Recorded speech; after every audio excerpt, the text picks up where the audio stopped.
अल्हम्दुलिल्लाह जल्ल व अला व सल्लल्लाहु व सल्लम अला नबिय्यिहिल मुस्तफ़ा रसूलिहिल मुज्तबा अमीनिही अला वह्यिस समा खातमिर रुसुली वल अंबिया सय्यिदिना व सनदिना व नबिय्यिना व रसूलिना व हबीबिना व तबीबि क़ुलूबिना व लबीबिना मुहम्मदिनिल मुस्तफ़ा व अला आलिहि नुजबा व अस्हाबिहिल अत्क़िया व मन बिहदीहिम इक़्तदा इला यौमिल जज़ा। अम्मा बअदु फ़अऊज़ु बिल्लाहि मिनश शैतानिर रजीम। बिस्मिल्लाहिर रहमानिर रहीम।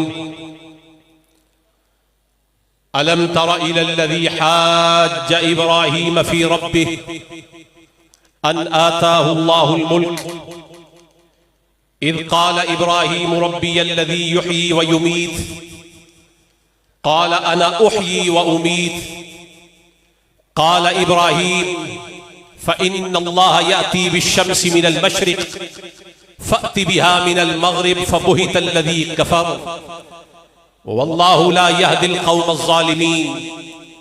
सदक़ल्लाहु मौलाना अल-अज़ीम व लक़्क़ना बिक़ौलिही तआला फ़ी कलामिहिल मजीद वल फ़ुरक़ानिल हमीद।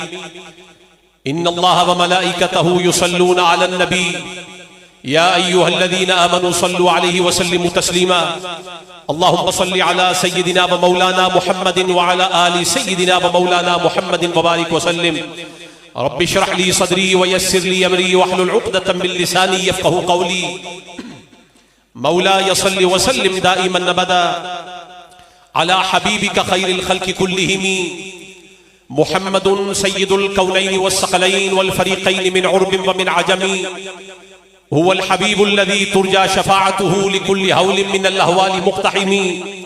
सुम्मा रिज़ा अन अबी बकर व अन उमर व अन अली व अन उस्मान ज़िल करमी व कुल्लुहुम मिन रसूलिल्लाहि मुल्तमिसुन ग़रफ़न मिनल बहरि औ रशफ़न मिनद दियमी। अलैका मिनल मलीकि बिकुल्लि वक़्तिन सलाती फ़िल जिनानि लहा अदाउ इज़ा ख़ुतिमत तुआदु फ़कुल्लु तालिन लहू वक़्फ़ुन अलैहा वक़्तिदाउ। उम्मीदे वस्ल में हूँ, उम्मीदे वस्ल में हूँ, हिज्र के हिसार में हूँ। उम्मीदे वस्ल में हूँ, हिज्र के हिसार में हूँ। लिए हुए दिले मुस्तर बड़े करार में हूँ। और मेरा नसीब है रश्के हजार हा गुलजार, मेरा नसीब है रश्के हजार हा गुलजार। मैं खार ही सही लेकिन निगाह यार में हूं। मेरा नसीब है रश्के हजार हा गुलजार, मैं खार ही सही लेकिन निगाह यार में हूं। और उन्हीं का जिक्र, उन्हीं की तलब, उन्हीं का ख्याल, उन्हीं का जिक्र, उन्हीं की तलब, उन्हीं का ख्याल। मियां ये इश्क है मैं जिसके इख्तियार में हूं।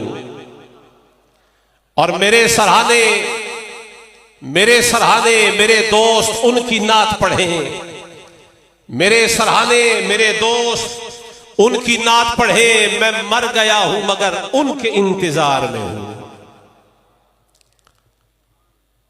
अल्लाह जल्ल जलालुहु अम्मा नवालुहु का ihसान व इम्तिनान कि जिसने हमें अशरफुल मखलूकात इंसान बनाया और अपने हबीब की उम्मत में पैदा फरमाया। आज मेरे लिए बड़ी सआदत और मसरत का मौका है। यूं तो जिंदगी भर में पाकिस्तान और बैरून पाकिस्तान मुख्तलिफ जगहों पर लबकुशाई का मौका मिलता रहता है, लेकिन ये आम बारगाह नहीं है, ये आम खानका नहीं है, ये आम सैयद भी नहीं है। आज हम और आप उस बारगाह में बैठे हैं कि जिस बारगाह का एक पहलू ये है कि हम उनकी तरफ रुख किए बैठे हैं और दूसरा पहलू ये है कि उनकी पुष्ट पे दस्ते मुस्तफा है। ये वो सैयदो शाह है कि जिनकी पुष्ट पे दस्ते मुस्तफा है।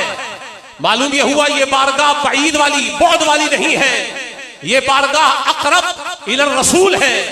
इंदर रसूल इसका कुर्ब ऐसा है कि जिस सैयद की पुष्ट पे मोहम्मद मुस्तफा का हाथ है, दस्ते नबूवत है, जिसे दुनिया मेहर अली शाह के नाम से जानती है, उस बारगाह में हम हाजिर है और लब कुशाई हुजूर के खत्म नबूवत के बाब में हो रही है। चूंकि वक्त के दामन में इतनी गुंजाइश नहीं, हजरत नसीर मिल्लत रहमतुल्लाह ताला अलैह उनके जानशी यहाँ जलवा अफरोज है हजरत सैयद शमसुद्दीन शाह साहिब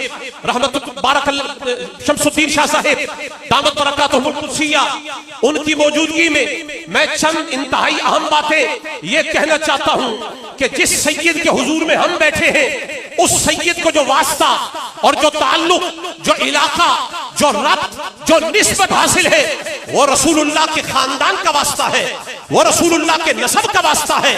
कोई गैर नसब को न जाने, आदमी अगर इस नसब के फायदे को न समझे तो न समझे। हम सैयद जानते हैं, साहिबुल बैत अदरा बिमा फीहा, घर वाले घर की बात को बेहतर जानते हैं। मैं हुसैनी होकर बताता हूं, वाह मेहरे अली तेरे मकाम और मर्तबे के क्या कहने, वाह इमाम हसन तेरी अजमत के क्या कहने, वाह मेहरे अली तेरी अजमत को सलाम। वो मेहरे अली कि जिसे रसूलुल्लाह का खून नसीब हुआ है, ये मेहरे अली वो गैरतमंद सैयदजादा है कि जिनकी नसब की अजमत में मैं ये कहना चाहता हूं कि नसब ऐसी कारामद शय है कि ये सिर्फ खानदान का तारुफ ही नहीं देता, बल्कि ये औलाद के अंदर, किसी भी शख्स की औलाद के अंदर ये अपने बच्चों को ये तारुफ के अलावा ये उन्हें और भी खुसूसियात देता है, खसलतें देता है, कमालात देता है। बाप से कमालात चल के औलाद में मुंतकिल होते हैं। ये सिर्फ हम ही नहीं मानते, ये तो साइंस भी मानती है।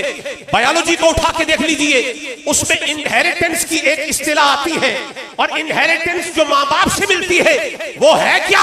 साइंस मानती है कि माँ बाप के कैरेक्टरिस्टिक्स, माँ बाप के ट्रेट्स, माँ बाप की वैल्यूज ये खून के जरिए से औलाद के अंदर मुंतकिल होती है।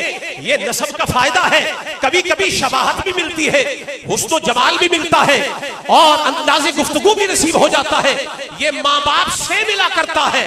और माँ बाप से कैसे कमालात मिलते हैं, इसके लिए बिल इख्तिसार एक रिवायत आपके सामने रखना चाहता हूँ।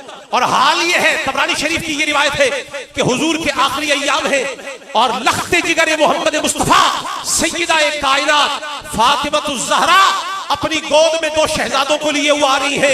एक का नाम इमाम हसन है, एक का नाम इमाम हुसैन है। और आते ही कहा, या रसूल अल्लाह, ए अल्लाह के रसूल, हादानी इब्न आया, ये दोनों मेरे बच्चे हैं।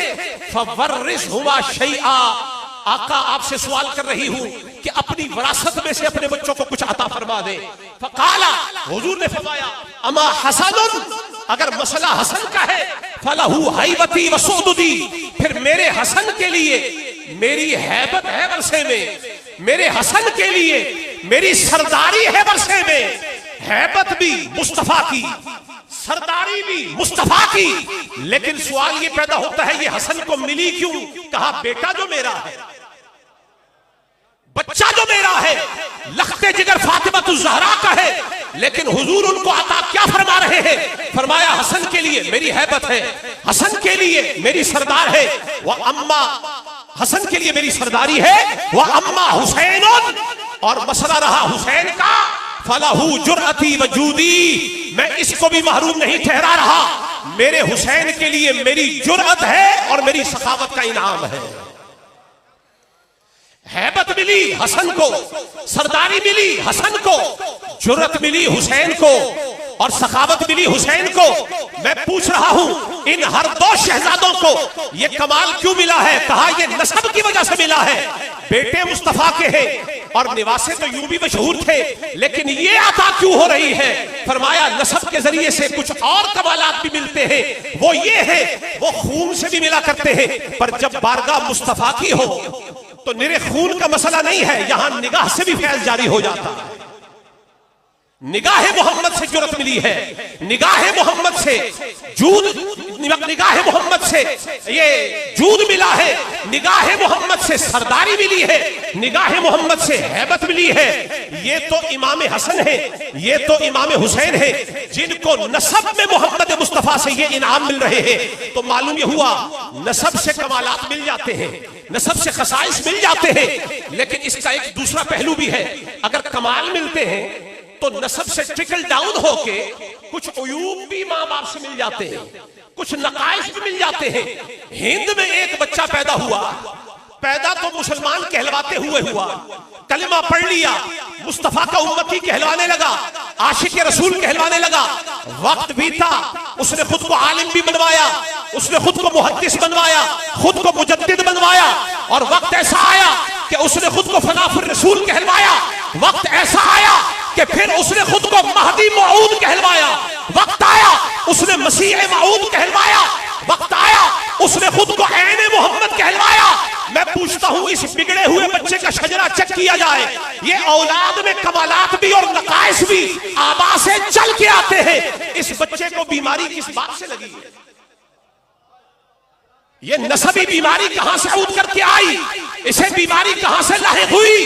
तो मैं आपको ले जाता हूं 4000 साल पहले बारगाह खलीलुल्लाह में हजरत इब्राहिम खलीलुल्लाह अल्लाह के हुक्म से हजरत इस्माइल को कुर्बान करने के लिए ले जा रहे हैं। रास्ते में एक बड़ा वजी शक्ल वाला बुजुर्ग जाहिर हुआ, चेहरा बड़ा वजी है, बड़ा नूरानी लग रहा है। कहने लगा कुर्बान मत कीजिए। कभी वो नासिक की शक्ल में हजरत हाजरा के पास दौड़ रहा है, कभी वो सफेद परिंदे की शक्ल में आ रहा है, कभी वो हजरत इस्माइल के पास जा रहा है। गोल्ला शरीफ की अजीम बारगाह में बैठने वाले हजरात, एक ही दिन में बंदा एक ही है, रूप इतने बदल दिए, इतना बड़ा बहरूपिया है कि चंद घड़ियों में इतने रूप बटा के आ गया है और इताअत इलाही से रोक रहा है। तो मैं कहना चाहता हूं, हमें हिंद के इस बिगड़े हुए बच्चे का नसब मालूम हो गया। ये जो रूप बदल बदल के आ रहा है, ये इब्लीस की औलाद है, क्योंकि इताअत इलाही से रोक रहा है, ताअत इलाही से बाज रखना चाहता है। ये काम किसने किया? ऊपर इब्लीस ने किया है, रूप बदल के आया है। तो ये जो कभी महदी के रूप में आने की कोशिश कर रहा है, कभी मसीह का रूप धारने की कोशिश कर रहा है, ये ओरिजिनल तो नहीं है, ये बनावटी है, भेष बदल के आ रहा है और ये डिस्गाइज करके आ रहा है। हमें समझ आ गई कि इताअत इलाही से रोकने के लिए जब कोई भेष बदल के आ जाए, उसका शजरा नसब इब्लीस से मिला करता है, उसका शजरा इब्लीस से मिलता है। लेकिन इतना ही नहीं, जब कोई दज्जाल इस नौइयत का खड़ा हो जाए तो ऐसे दज्जालों को रोकने के लिए भी अल्लाह ने एक खानदान मुकर्रर फरमाया है। और वो खानदान है कौन सा? इसके बारे में हुजूर पाक सल्लल्लाहु अलैहि वसल्लम की हदीस शरीफ आपके सामने रखना चाहता हूं। और हदीस शरीफ में हुजूर पाक सल्लल्लाहु अलैहि वसल्लम इरशाद फरमा रहे हैं, रावी है हजरत अबू ज़र, फरमाया कुन्तु अमशी मअ रसूलिल्लाही, मैं एक दिन हुजूर के साथ चल रहा था, किरामे नाग हो रहा था। फकाला, हुजूर ने फरमाया लगैरु दज्जाली अखवफुनी अला उम्मती, इस बड़े दज्जाल के अलावा भी मेरी उम्मत के अंदर कुछ और दज्जाल भी आने वाले हैं। कालहा सलासन, हुजूर ने ये बात 3 दफा इरशाद फरमाई। काला कुल्तु, कहने लगे मैंने अर्ज किया या रसूलल्लाह मा हदल्लज़ी गैरु दज्जाली अखवफुका अला उम्मतिक, ये उस बड़े दज्जाल के अलावा और कौन से दज्जाल हैं जिनका आपको खदशा है? तो हुजूर ने फरमाया अल अइम्मा मुदल्लीन, ये वो गुमराह होंगे जो मेरी उम्मत को गुमराही के रास्ते पर डालने वाले होंगे। ये भी दज्जाल है, बड़ा दज्जाल बाद में आएगा, पहले उसके हरकारे छोटे छोटे आएंगे। मैंने कहा गोलड़े में बैठने वाले सुन्नियों को मामला आसान करके बता दिया जाए तो मामला आसान हो जाए। वो जो सैयदा के बारे में कौले खता करे, वो जिसे नसब रसूल में ऐब नजर आए, ये वही दज्जाल है जिसे इमाम मुदिल कहा हुजूर ने। ये गुमराह है। इसी नौइयत के लोग हर दौर में खड़े होंगे, लेकिन फिर उनके साथ आंखों में आंखें डालने वाले कौन होंगे? हुजूर ने फरमाया फी कुल्ली खलफिन मिन उम्मती अदलुम मिन अहली बैती, हर नस्ल में मेरी उम्मत की एक आदिल ऐसा जरूर आएगा, मिन अहली बैती, जो गैर नहीं होगा, मेरा बच्चा होगा, मेरी औलाद से होगा। यनफून अन हाज़ा दीन तहरीफ अल गाली, उसकी ड्यूटी ये होगी कि जब कोई गुलूम करेगा दीन के अंदर, इसकी मनसब की जिम्मेदारी ये होगी कि ये गालियों की तहरीफ को इम्हा करेगा, मिटा देगा। व इंतिहाल अल मुब्तिलीन, और जो बातिल लोग होंगे उनके पुतलाल को मिटाएगा। और वह तावील अल जाहिलीन, और जाहिलों की तावीलों पर ये लकीर फेर देगा और मिटा के रख देगा। लेकिन ये जो जुमला फरमाया है कि मिन अहली बैती, वो मेरी अहले बैत में से होगा, मैंने कहा वो पहला कौन था कि जिसने दज्जालों का सामना किया? इसके लिए हदीस शरीफ में हुजूर फरमाते हैं, और रावी हजरत अबू सईद खुदरी है, वो फरमाते हैं हुजूर के साथ, हुजूर के हुजरे के बाहर थे, हुजूर का इंतजार कर रहे थे। हुजूर आए, हमने देखा कि इन क़ताअत नालुहु, हुजूर की नाले अक़दस टूट गई, उसका टांका खुल गया। हुजूर ने अपना नाल मुबारक मौला अली के हवाले किया, मौला अली सीने लगे। अब अली उधर सी रहे हैं, इधर हुजूर और सहाबा इकट्ठे हैं, और सहाबा जितने भी मौजूद हैं वहां, वो खा अबू बकर सिद्दीक हो, खा उमर फारूक हो, खा उस्मान गनी हो, खा मौला अली हो, नबी के 1.25 लाख सहाबा बिला कमोकास जितने भी हैं, जिन्हें मुस्तफा ने अपने सीने से लगाया, हमारे सर का ताज है, वो सहाबा जो वहां पर मौजूद थे, उन सहाबा से हुजूर ने खिताब करके फरमाया, हुजूर ने फरमाया इन्न मिनकुम मन युकातिलु अला ताबीरिल कुरानी कमा कातलतु अला तंजीलिही, तुम में से एक ऐसा है जो कुरान की तावील पर किताल करेगा जैसे मैंने तंजील पर किताल किया। तावील कुरान पर किताल करेगा जैसे मैंने तंजील कुरान पर किताल किया है। अबू बकर सिद्दीक बोले, अज़मत सिद्दीकी पर हमारी जान कुर्बान। फरमाने लगे, काला अना हुआ या रसूल अल्लाह, क्या वो किताल तावील कुरान पे करने वाला हुजूर मैं हूं? हुजूर ने फरमाया ला। अबू बकर तू नहीं? उमर फारूक का, फरमाया मैं हूं। फरमाया नहीं तू भी नहीं। अर्ज किया हुजूर फिर वो कौन है? फरमाया खासिफुन नाल, वो जो इस वक्त मेरे नालैन को सी रहा है वो अलीयुल मुर्तज़ा है। लेकिन अगर बात पूरी समझ नहीं आई, मैं समझा रहा हूं, तावील कुरान पर जिसे किताल की अथॉरिटी नबी दे रहे हैं, मालूम यह हुआ कुरान की तावील पे अली से टकराव हो नहीं सकता। इसीलिए खवारिज के मुकाबिल मौला अली ने कुरान करीम का जो मौकिफ पेश किया, खवारिज का मौकिफ पर हक नहीं था, अली का मौकिफ हक था, क्योंकि अथॉरिटी नबी से मिली हुई है। अब वो जो अथॉरिटी अली को मिली है, अब किसी को हैरत नहीं होनी चाहिए कि करबला में यजीद के मुकाबिल हुसैन क्यों आया, हिशाम के मुकाबिल हजरत ज़ैद बिन अली क्यों आए, हजरत इमाम बाकिर क्यों आए, जाफर सादिक इन बातिल लोगों के सामने क्यों खड़े हुए, और बगदाद में अब्दुल कादिर जीलानी गुमराह सूफियों के मुकाबिल क्यों खड़ा हुआ। और किसी को हैरत नहीं होनी चाहिए कि जब कादियान में एक दजल आया था तो मेहर अली क्यों खड़ा हुआ था।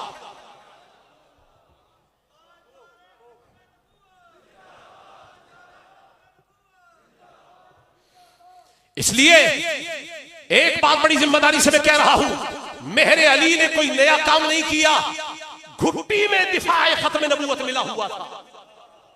अलीयुल मुर्तज़ा के खून से खत्म नबूवत की पासदारी जिसे मिली है उसे मेहर अली कहा जाता है।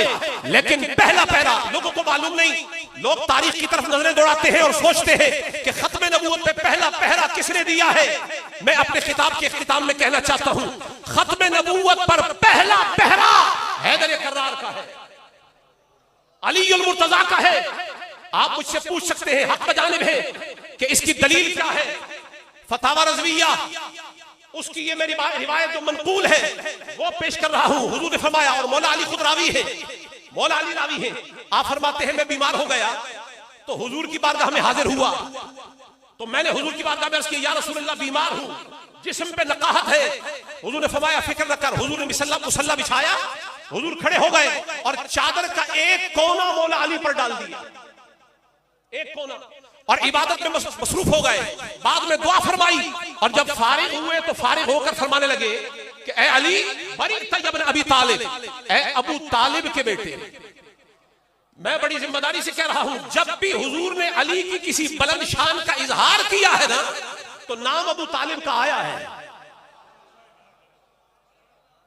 या अली फरमा देते तो भी इत्तिफा करता था, काफी था, लेकिन यब्ना अबी तालिब कह के फरमाया है, अली ये जो तुझे शान मिल रही है इसमें कोई हिस्सा अबू तालिब का भी है। बेटा किसका है, शजरा किसका है, नसब किसका है। बरीअत इब्न अबी तालिब, ऐ अबू तालिब के बेटे तू बरी हो गया, फला बअस अलैक, अब तुझ पर कोई बीमारी बाकी नहीं। मा सअलतुल्लाह ली शैआ, आज मैंने अपने अल्लाह से अपने लिए और जो कुछ भी मांगा है, इल्ला सअलतु लका मिसलहू, मगर ये कि जो अपने लिए मांगा है अली तेरे लिए भी मांगा है। जो खुद के लिए मांगा वही तेरे लिए मांगा। वला सअलतुल्लाह शैअन इल्ला आतानीही, मैंने जो रब से मांगा है रब ने रद नहीं फरमाया, मुझे सब कुछ दे दिया है और वही तुझे भी दे दिया है। गैर अन्नहु क़ील ली अन्नहु ला नबिय्य बादी, और इसके सिवा कोई दूसरी बात नहीं कि मेरे रब ने फरमाया है हर शय हमने अली को दे दी है, तेरे मांगे से दी है, मगर अली नबी नहीं हो सकता। अली नबी, ये खत्म नबूवत पर पहला पहरा ही हुजूर ने खुद अली का बिठाया।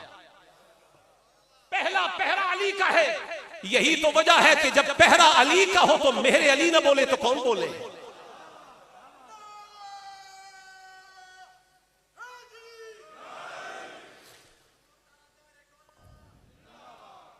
हुजूर सैयदुना इमामुल मुस्लिमीन हजरत पीर सैयद मेहर अली शाह साहिब गिलानी नव्वरल्लाहु मरकदहू आलल्लाहु मकामहू व रदियल्लाहु ताला अन्हु, उनका मकाम और मर्तबा ये देखे कि अगर छोटा अली बोलने वाला ऐसा है तो नजफ वाला अली कैसा होगा। मुझे इमाम मोहम्मद शैबानी की वो बात जो बसरा में तशरीफ ले गए, यहूदी आलिम से मुनाजरा होने लगा तो मुनाजरा करने आया था, मुनाजरा कर न पाया, मुनाजरा करने आया था, मुनाजरा कर ना पाया, बस एक ही बात कह के चल दिया। कहने लगा कि छोटा मोहम्मद ऐसा है तो बड़ा मोहम्मद कैसा होगा। तो मैं कहना चाहता हूं छोटा अली ऐसा है तो बड़ा अली कैसा होगा। तो मिर्जे ने आला हजरत मुहद्दिस गोलवी रहमतुल्लाह ताला अलैह उनके सामने ये कहा जो फातिहा की तफसीर लिख दे। मैंने कहा पहरा अली का है, फातिहा की तफसीर तू क्या लिखेगा जब अली ने फरमाया मैं लिखने पे आ जाऊं।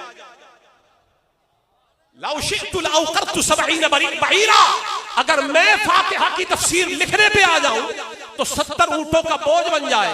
एक ऊंट 33 या 36 मन वजन उठाता है, ज़रबे 70 करके देख ले, ये एक फातिहा की तफसीर है। अगर तफसीर से कोई नबी बनता होता तो पहला हक तो अली का होता, लेकिन फरमा दिया तफसीर लिखकर अगर अली नबी नहीं बन सकता तो कोई गबी नबी कैसे बन सकता है।